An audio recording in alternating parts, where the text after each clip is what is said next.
विकास की अवस्थाएं, देखिए सामान्य रूप से इसका वर्गीकरण 4 भागों में किया जाता है।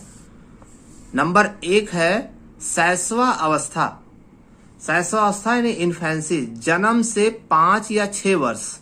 इसके अलावा दूसरा है बाल्य अवस्था, 5 या 6 वर्ष से 12 वर्ष तक।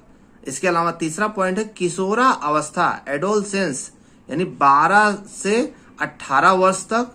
और इसके अलावा प्रौढ़ा अवस्था की जो अवस्था है वो है 18 वर्ष के बाद, यानी 18 वर्ष के ऊपर। अब बात कर लेते हैं शैशवावस्था की विशेषताएं।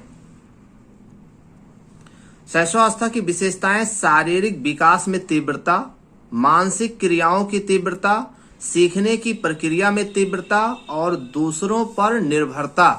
इसके अलावा आत्म प्रेम की भावना, जी हाँ, आत्म प्रेम की भावना, नैतिकता का अभाव, मूल प्रवृत्तियों पर आधारित व्यवहार, सामाजिक भावना का विकास और संवेगों का प्रदर्शन। इसके अलावा संग्रह की प्रवृत्ति भी होती है। और इसके अलावा हठ धर्मिता, अधिकार की भावना, दूसरे बालकों में रुचि या अरुचि।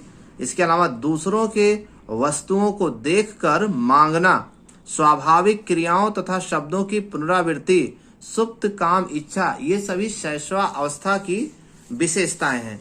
अब बात कर लेते हैं नेक्स्ट पॉइंट की, बाल्यावस्था की विशेषताएं। बाल्यावस्था की जो प्रमुख विशेषताएं हैं, नैतिकता का विकास, मानसिक योग्यताओं में वृद्धि, शारीरिक तथा मानसिक स्थिरता, जिज्ञासा की प्रबलता, वास्तविक जगत से संबंध, ये बाल्यावस्था की विशेषताएं हैं। इसके अलावा सामाजिक गुणों का विकास, पलायनवादी प्रवृत्ति, आत्मनिर्भरता का विकास, यथार्थवादी विचारधारा, रुचियों में परिवर्तन, बहिर्मुखी विकास।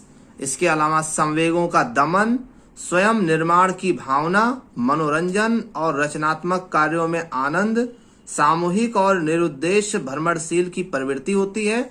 इसके अलावा अच्छी आदतों का विकास और मानसिक योग्यताओं में वृद्धि होती है। ये होती है बाल्यावस्था की प्रमुख विशेषताएं। अब बात कर लेते हैं किशोरा अवस्था की प्रमुख विशेषताओं के बारे में। किशोरावस्था की प्रमुख विशेषताएं कुछ इस प्रकार हैं: शारीरिक परिवर्तन, मानसिक परिवर्तन, आवाज में परिवर्तन, गुप्तांगों का विकास। इसके अलावा नेक्स्ट पॉइंट है असंतोष का विकास, किशोरियों में लज्जा का विकास, समाज सेवा की भावना, विषम लिंगी के प्रति अधिक आकर्षण होना, रुचियों में परिवर्तन और स्थिरता होना, ईश्वर व धर्म में विश्वास करना। इसके अलावा आपराधिक प्रवृत्ति का विकास, आत्मोत्सर्ग की भावना, शिक्षा का महत्व, व्यवसाय का चुनाव, कामुकता और वचनबद्धता, ईश्वर व धर्म में विश्वास। ये सभी किशोरा अवस्था की प्रमुख विशेषताएं हैं। धन्यवाद।